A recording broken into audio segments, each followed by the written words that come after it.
5 infinite geometric progression.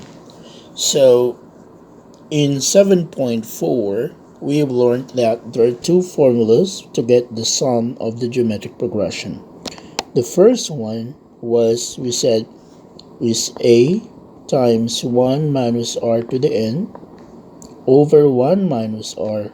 That is if the modulus of r is less than 1, while the s sub n is equal to a times, hold on, this one looks a bit ugly, a times r to the n minus 1 over r minus 1 if the modulus of r is greater than 1. Now, let us try to analyze this one on as n approaches to infinity. Alright, so let's try to analyze as n approaches to infinity for each side. So first, let's try to analyze this part. For you to be able to see this one clearly, let us assume, so let r be equal to 1 over 2. So if r is 1 over 2, so this will be a times 1 minus 1 over 2 raised to the n all over 1 minus 1 over 2. Okay? Now, but take a look that 1 over 2 to the n is equal to 1 to the n, 2 to the n, right? Or 1 over 2 to the n. So, I would like you to imagine this one here. If your n is approaching big number, okay, let's say n is 10. So this is 1 over 2 to the, just for you to visualize, let's start with 1 over 2 raised to 3. That is 1 over 8. What about if 1 over 2 to 100? That is, or why did I jump there? I think that is wrong. No, that's correct, but then I shouldn't jump there. 2 to the 6. So that's 1 over 64. So as you can see, 1 over 64 is less than 1 over 8. How much more if you have 1 is to 100? I will not compute for this. So 1 divided by a very large, 1 divided by very large number, what will be the answer? This is approaching to 0.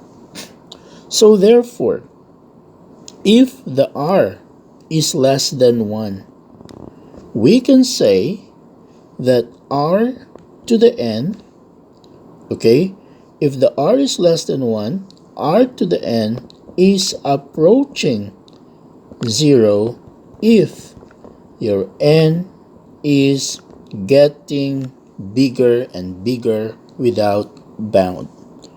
In that case, we can say that this geometric progression is convergent, okay, meaning it is approaching to a common sum. So therefore, this formula could be a times 1 minus 0 all over 1 minus r is equal to a over 1 minus r. So this is not to the n anymore, but that is the sum to the infinity is equal to a all over 1 minus r. Please take note that this is only valid, this formula is valid if the ratio is less than 1.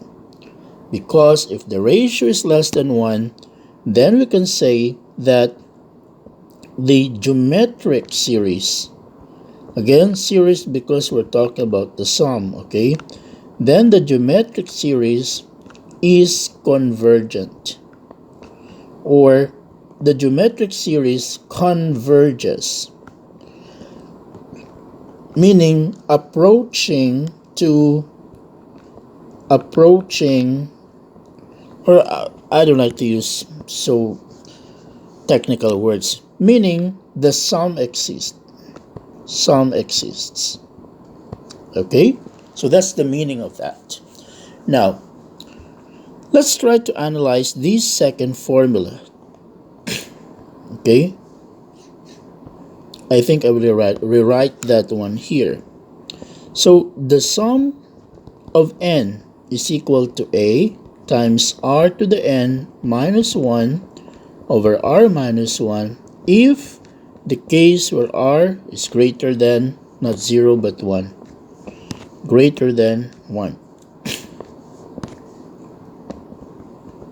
Okay? Again, just for you to visualize it, let's try to think of our r as 3. So you have r to the n is equal to 3 to the n. As your n if your n is equal to 1, this is 3 to the 1. If an n is equal to 2, that is 3 squared. As you can see, it is increasing. How much more if your n is infinity, positive infinity, then 3 to the positive infinity is also positive infinity, meaning it is not converging to a sum.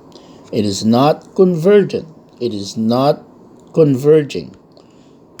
The term is, it is divergent or diverging. Again, if you see in your exam, normally this term does not appear in A level, but it appears in further math. But the word converging or converges appears in A level. Okay? Again, when you say converges, the sum exists. And the sum exists to infinity if the modulus of r is less than 1. Okay? So basically, that is the meaning of this part. That's basically the stuff that I have just explained. So, let's try to discuss example 14. The nth term of geometric progression is 81. So, u sub n is equal to 81. Sorry, not 81, but this one here. 81 negative 1/3 to the power of n. So, I overlook it. Okay. Find the sum to infinity. The first thing that you need to check is what is the r. As you can see, looking into this one, the r is equal to the negative 1/3. The modulus of your r is equal to the modulus of 1/3. This is equal to 1/3,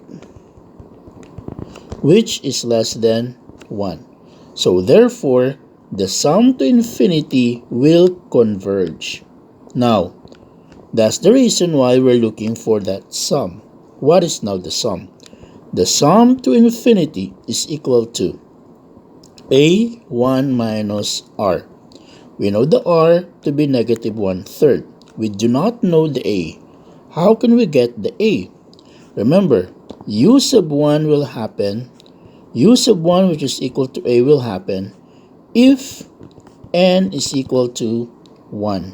So therefore, that is 81.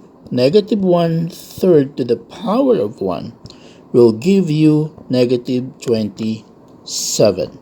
So therefore, the a is a negative 27. So you will have the summation to the infinity is equal to negative 27 divided by 1 minus negative 1/3. Please don't forget this. This is a common mistake of kids. So negative 27 all over 1 plus 1/3 is equal to 4/3. Or that is equal to negative 20 and 1 over 4. Okay? That's all for this video. Have a good day.